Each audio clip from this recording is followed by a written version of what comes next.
Good morning students. बेटा जो topic है आज का अपना ये 11th क्लास के स्टूडेंट्स का है।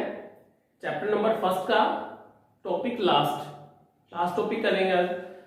साइक्योमेट्रिक ऑफ द केमिकल रिएक्शन का मतलब होता है कि कोई भी केमिकल रिएक्शन अगर बैलेंस्ड फॉर्म में है तो वो हमें क्वांटिटिव रिलेशनशिप के बारे में बताएगी। अब ये होते क्या क्वांटिटिव रिलेशनशिप? रिएक्टेंट का प्रोडक्ट के साथ मास का क्या रिलेशन है, वॉल्यूम का क्या रिलेशन है, नंबर ऑफ मोल्स का क्या रिलेशन है। तो ऐसी केमिकल इक्वेशन को हम क्या बोलते हैं? Stoichiometric of the reaction. यानी कि स्टाइकियोमेट्रिक ऑफ द रिएक्शन का मतलब हमें उससे क्या पता चलता है? मास के साथ रिलेशन, दूसरा मास का वॉल्यूम के साथ रिलेशन, यानी मास के साथ रिलेशन क्या है रिएक्टेंट और प्रोडक्ट का, मास का वॉल्यूम के साथ क्या रिलेशन बनने वाला है, या फिर हम बहुत बात करते हैं कि हमें क्या इंफॉर्मेशन मिलती है वॉल्यूम के साथ रिलेशन। यानी कि हमारे पास जो भी रिएक्टेंट्स होंगे उन रिएक्टेंट का प्रोडक्ट के साथ क्या रिलेशन है, वो रिलेशन मास का मास के साथ हो सकता है, मास का वॉल्यूम के साथ हो सकता है, और वॉल्यूम का वॉल्यूम के साथ हो सकता है। इसकी जो कंडीशंस हैं उसके लिए पहली बात ये होगी, फर्स्ट कंडीशन कि भी जो भी केमिकल इक्वेशन दी जाएंगे आपको, केमिकल इक्वेशंस जो भी हमें मिलेगी वो केमिकल इक्वेशन कैसी हो? बैलेंस फॉर्म में हो। यानी कोई भी केमिकल इक्वेशन क्या हो? बैलेंस फॉर्म में हो। उसके बाद हमें क्या इंडिकेट करना है उसमें? अगर नंबर ऑफ मोल्स की इंफॉर्मेशन का पता चलता है तो हमें नंबर ऑफ मोल्स की इंफॉर्मेशन लिखनी है। अगर अमाउंट ग्राम्स के बारे में पूछा जाए तो ग्राम्स की अमाउंट वहां पे मेंशन कर लेंगे। अगर वॉल्यूम की बात की जाए तो वॉल्यूम हमें पता है कि 22.4 लीटर होता है एसटीपी पे, तो इसका मतलब हम 22.4 लीटर मेंशन करके चलेंगे। और उसके बाद यूनिटरी मेथड अप्लाई करेंगे। उसके बाद क्या करना है? हमें यूनिटरी मेथड अप्लाई करना है ये रिलेशंस फाइंड आउट करने के लिए। तो एक जनरल सी इक्वेशंस है, कोई भी जनरल इक्वेशन ले लीजिए, उसका एग्जांपल लेते हैं। जैसे हमने कहा कि हाइड्रोजन गैस की रिएक्शन वाटर के साथ हो रही है, ऑक्सीजन के साथ हो रही है, तो इससे प्रोडक्शन किसका होगा? वाटर का होगा।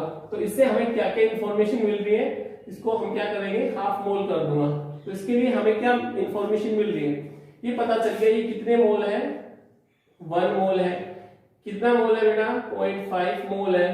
कितना मोल बन गया? वाटर 1 मोल मिल गया। इसका मतलब हमें इस बैलेंस केमिकल इक्वेशन से मोल्स का पता लग गया, ठीक है। ग्राम्स की अमाउंट पता कर लेंगे, कितना ग्राम है हमारे पास, यहाँ पे कितना ग्राम रखा हुआ है, यानी कि 2 ग्राम रखा हुआ है। 60 कितना होता है हमारे पास? 32। तो इसका मतलब 50% कितना हो गया इसका? ये हो गया हमारे पास 16 ग्राम। इससे कितना मिला? 18 ग्राम। तो इस तरह की जो इंफॉर्मेशन हमें मिलती है किसी भी इक्वेशन से, वो क्या कहलाई जाती है? स्टाइकियोमेट्रिक कहलाई जाती है किसी भी केमिकल इक्वेशन की। इसको किस तरह से अप्रोच करेंगे वो एग्जांपल के थ्रू पढ़ते हैं। देखिए, जब एग्जांपल की बात करें तो जो पहला एग्जांपल है वो देखिए, मैं अगर बोलूं कि मीथेन गैस है, इसकी ऑक्सीजन से रिएक्शन करवाएगी, उससे क्या प्रोडक्शन हुआ?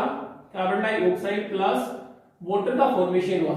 तो इससे रिलेटेड सारी इंफॉर्मेशन हम लिख लेते हैं पहले, लेकिन पहले ये चेक कर लीजिए कि क्या एक केमिकल इक्वेशन बैलेंस्ड है क्या। मींस कि वाटर का हमने क्या करवाया? कंबस्टन करवाया, तो हमें कार्बन डाइऑक्साइड प्लस वाटर मिल गया। तो ऑक्सीजन कितनी है अपने पास यहाँ पे बैलेंस करने के लिए? यानी 2 मोल हमें क्या मिलेगा? वाटर मिलेगा। और ऑक्सीजन कितनी है यहाँ पे? 2, इधर 2 4, इसको हम बैलेंस करेंगे भैया 2 से। तो हमारे पास एक केमिकल इक्वेशन क्या हो गई? बैलेंस्ड हो गई।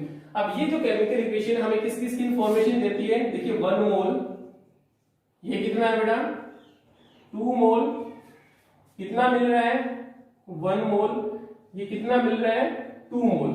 एक बात तो ये हो गई, हमने मोल्स की इंफॉर्मेशन का पता चल गया। अमाउंट ग्राम्स में भी रिप्रेजेंट कर लीजिए, आसान रहेगा। 12 और 16 यानी कि 16 ग्राम। टोटल कितना हो गया? 32।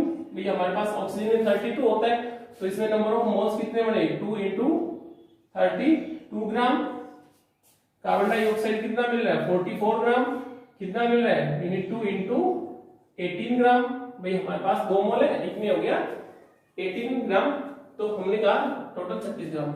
अगर आपसे क्वेश्चन पूछा जाए क्या कि 16 ग्राम मीथेन है, 16 ग्राम मीथेन का जब भी कंबस्टन करवाया जाता है तो अमाउंट ऑफ वाटर कितना प्रोड्यूस होगा, अमाउंट ऑफ वाटर कितना प्रोड्यूस होगा, तो हमें पता चल गया कि 16 ग्राम मीथेन है तो इससे अमाउंट कितना प्रोड्यूस हुआ, तो हमारा आंसर क्या होगा 36 ग्राम, यानी 36 ग्राम हमने क्या कर लिया, वाटर को प्रोड्यूस कर लिया प्रोडक्टिव फॉर्म में। ये बात हो गई, ठीक है ना, ग्राम से पूछ लिया।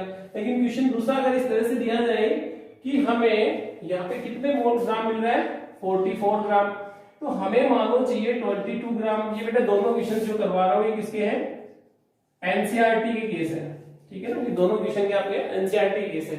अगर नेक्स्ट क्वेश्चन में पूछा जाए कि 22 ग्राम कार्बन डाइऑक्साइड प्रोड्यूस करने के लिए मुझे कितने मोल मीथेन की रिक्वायरमेंट होगी, तो मैं यूनिटरी मेथड अप्लाई करके क्या बोल सकता हूँ कि भैया 44 ग्राम कार्बन डाइऑक्साइड प्रोड्यूस हो रही है किससे, 1 मोल से, तो मैं लिख दूंगा 1 मोल, ठीक है। अगर 1 ग्राम कार्बन डाई प्रोड्यूस होती तो मैं क्या करता, 44 मोल से डिवाइड कर देता।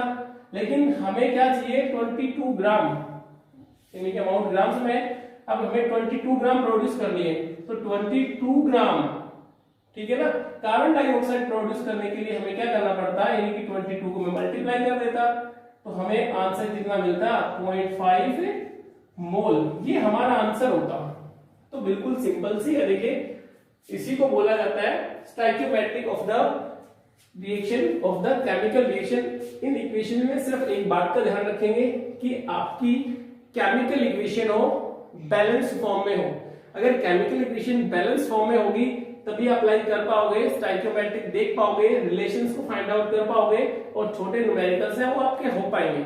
अगर केमिकल इक्वेशन बैलेंस नहीं है मतलब कंसेप्ट सीखने का मतलब ही नहीं बनता, वहां पे आपको सिर्फ और सिर्फ क्या करना है, इक्वेशंस को बैलेंस करना है, उसके बाद ही क्वेश्चंस को शुरू करना है। अब देखिए नेक्स्ट टॉपिक करते हैं अपना लिमिटिंग रिएजेंट।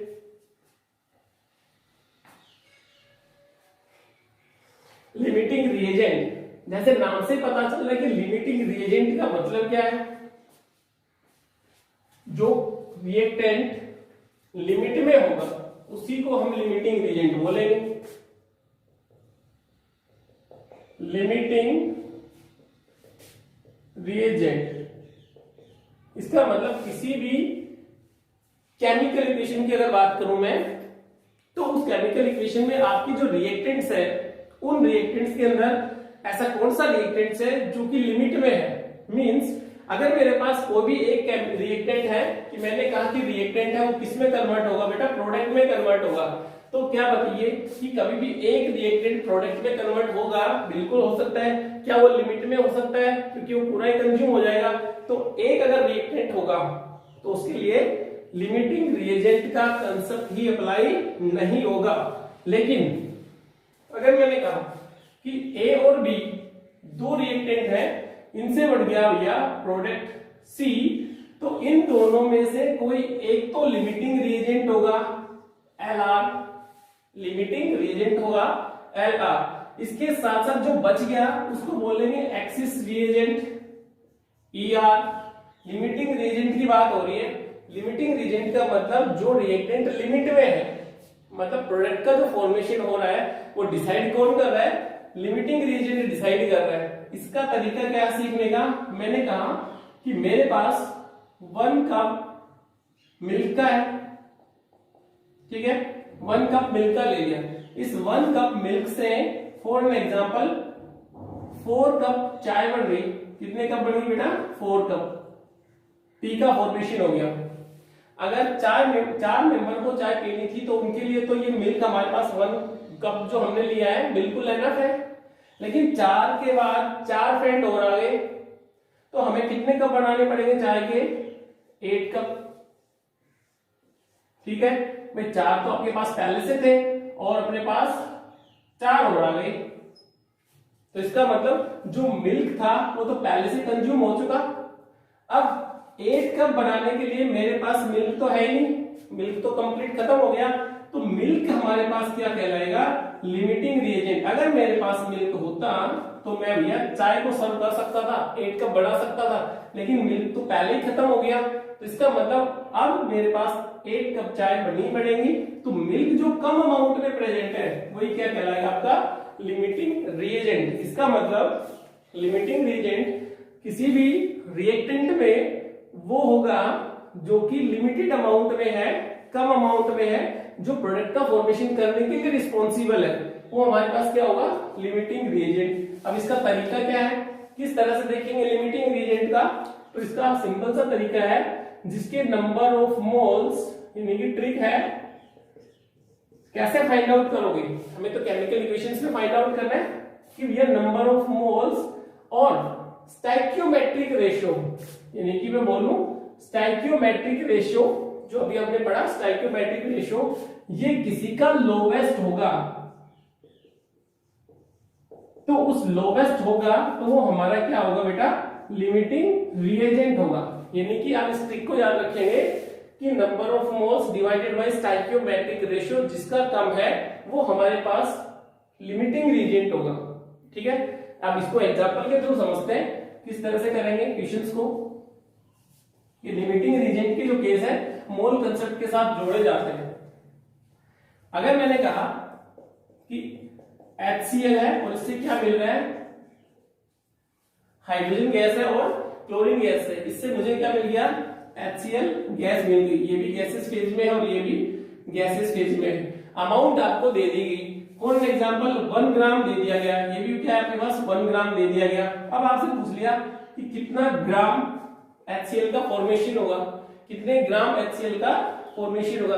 तो इसके लिए मैं बात करूंगा कि इसमें सबसे पहले हमें ये देखना पड़ेगा कि लिमिटिंग रिएजेंट कौन सा है, यानी कि लिमिटिंग रिएजेंट सबसे पहले पता करें। तो लिमिटिंग रिएजेंट का केस क्या है, number of moles divided by stoichiometric ratio.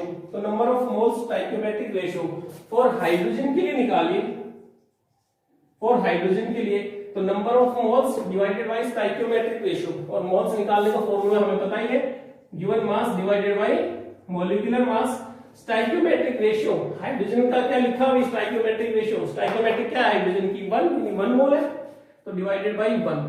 तो given mass 1 gram 1 divided by molecular मास 2 और डिवाइडेड बाय 1, तो हमारा आंसर कितना आने वाला है, 0.5 मोल, यानी 0.5 मोल तो किसके हैं बेटा, हाइड्रोजन के। फॉर क्लोरीन, तो क्लोरीन में क्या रखा हुआ है, क्लोरीन के लिए given mass divided by molecular mass. ठीक है, ये तो हमने रखे नहीं, यानी कि number of moles divided by stoichiometric ratio, तो number of moles divided by stoichiometric, तो number of moles divided by stoichiometric. अब हमारे पास कितना है, ये भी 1 है, इसका मतलब क्या हुआ, ये भी 1 है, तो गिवन मास फाइंड आउट कर लीजिए, कितना दिया 1 ग्राम, 1 डिवाइडेड बाय 71 डिवाइडेड बाय 1, तो मेरा आंसर क्या आएगा, 1 डिवाइडेड बाय 71, मतलब हमारा आंसर कितना आएगा 0.0 और 14 मोल। अब किसकी अमाउंट कम है, आप इनमें से बताओगे किसकी अमाउंट कम है, तो ऑब्वियसली सी बात है इसकी अमाउंट कम हो, किसकी, क्लोरीन की कम है। तो जिसकी अमाउंट कम होगी, जो पहले कंज्यूम हो जाएगा, मतलब वो आपका क्या होगा, लिमिटिंग रिएजेंट होगा। तो मेरे पास लिमिटिंग रिएजेंट क्या बन गया बेटा, क्लोरीन बन गया लिमिटिंग रिएजेंट। अब इससे आपका क्वेश्चन सॉल्व होगा, किस तरह से देखो, यानी कि 1 मोल अगर मेरे पास क्लोरीन है तो इससे कितना मिला, 2 मोल मिला, और मेरे पास कितने मोल आए, लिमिटिंग रिएजेंट वाले नहीं, खाली 0.14 मोल।